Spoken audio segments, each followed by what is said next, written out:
יפים, אני יודע, ואין שום טעם לרוק כשאף אחד לא שומע, אבל הם באו מרחוק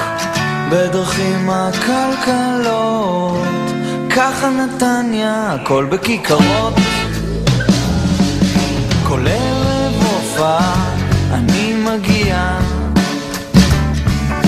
בדרך כלל לבד, את אף אחד זה לא מפתיע,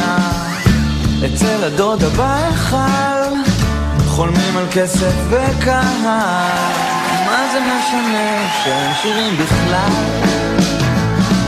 אז מה ואין כבר כוח ונמאס